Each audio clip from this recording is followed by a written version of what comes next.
alarming that the countries with perhaps the most respected libertarian views and other views of tolerance and, countries that are regarded as very, very benign countries have this terrible dark side, this dark cloud that exists within the upper echelons of the society. Yes, absolutely. And it is very, very disturbing. I haven't got any special evidence on this. I really can only speak about Hollie's case, really. But I have been approached by many people.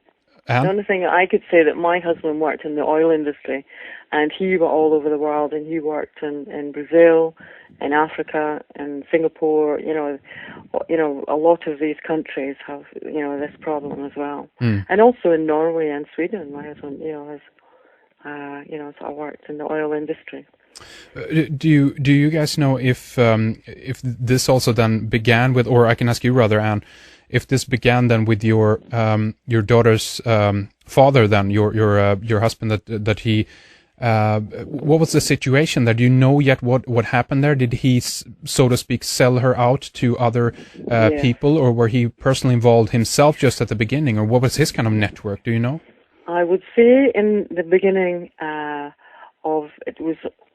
got a son who's 3 years older than Hollie, and he was the first victim, but he has chosen, to go with his father, either through fear or through choice. I don't know. But he was definitely the first victim of this.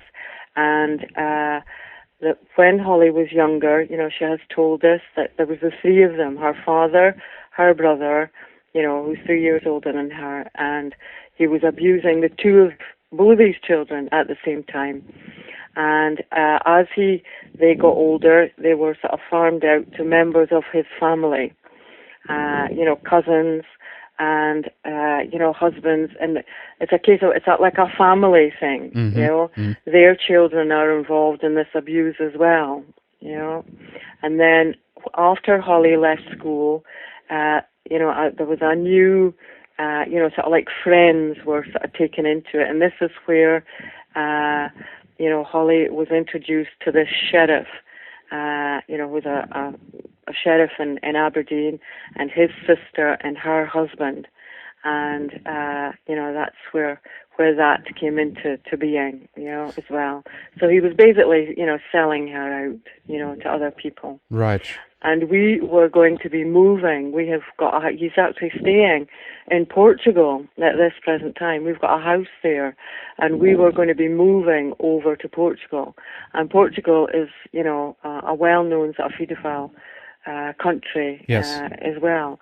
And I think he had plans to, sell her out there as well.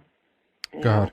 And this is, we could mention for the listeners who don't know here as well, that in terms of Portugal, I think that this is the story where what's her name, McCann, she got lost in Portugal as well, didn't she? Correct. Yeah. And it's speculated that she might have been sold out to a pedophile ring as well.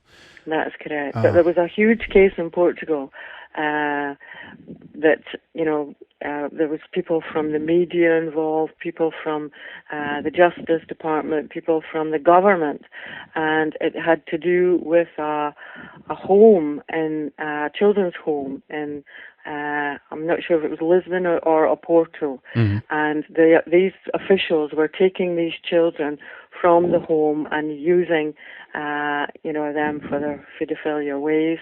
And that was exposed in Portugal a few years ago. Yes, I think it was 1999, I think. 1999, was it? Yes. The Casa Pia scandal is something that people can search for, actually, in terms of reading up more in terms of the Portugal story.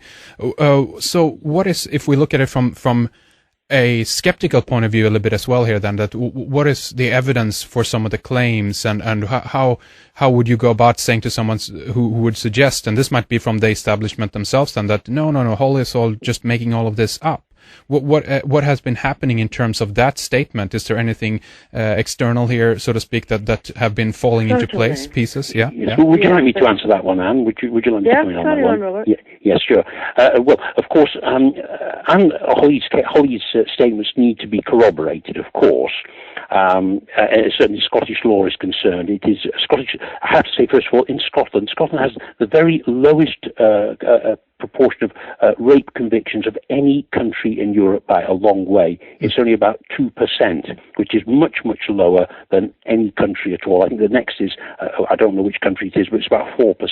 But it's more difficult to get someone convicted of rape in Scotland than any other country. However, in this particular case, it shouldn't be so much of a problem because of the sheer numbers of people who are involved. And Hollie has, of course, has Down syndrome, but she has been described medically and by the police themselves as an entirely competent and totally truthful witness. Therefore, there is no reason for anyone to think that anything that she said is anything other than the truth. Plus, there's medical evidence. And the medical evidence as well, much medical evidence to support that as well. Yeah. But the key to all this is that looking at from a sceptical point of view, and the Scottish government and police have repeatedly said that there's insufficient evidence. Well, there is insufficient evidence because we know that the police have not interviewed hardly any person in the ring. Even in 2009, when I've been dealing with the case, I was witness when Hollie was giving a statement to the police on the 8th of September, and she named no fewer than 24 people, 16 perpetrators and 8 victims, including herself. She named them all, she identified every single one of them, and we know from our own research that the only person who was ever interviewed was Hollie. So there are 23 other people out there, and the police did not bother to interview a single one of them. They refused to let us have the records. We've asked through the Freedom of Information Act, which exists in the United Kingdom. We've repeatedly asked for the records, police statements, everything else. They have refused to hand them over. Now, what does that say?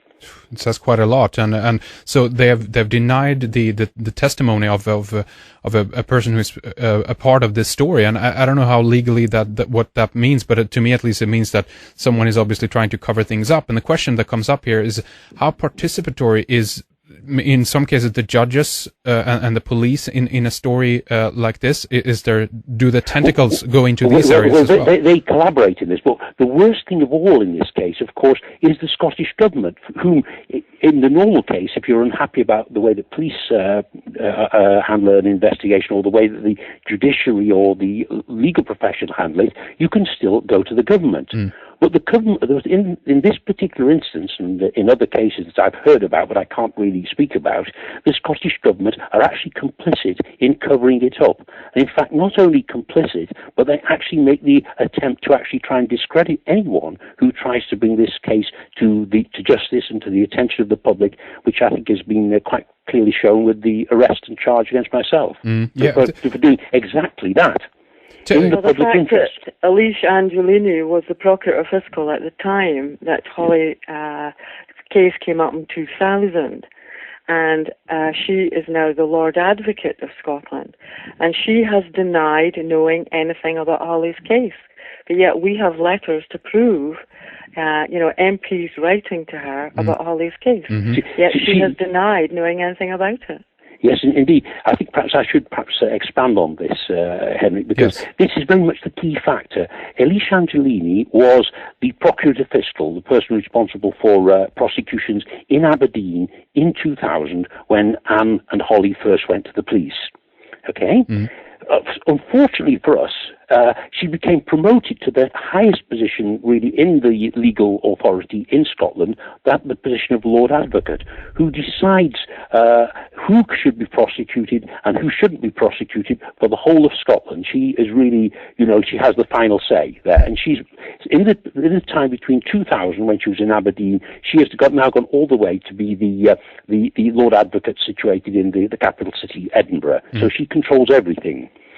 Now, as far as the case is concerned, when we first confronted the Scottish government about this and about Mrs. Angelini's involvement in it, we were told initially that, and this is in writing, that the Mrs. Angelini was not in situ as Procurator Fiscal at the time when Anne and Hollie made their complaints.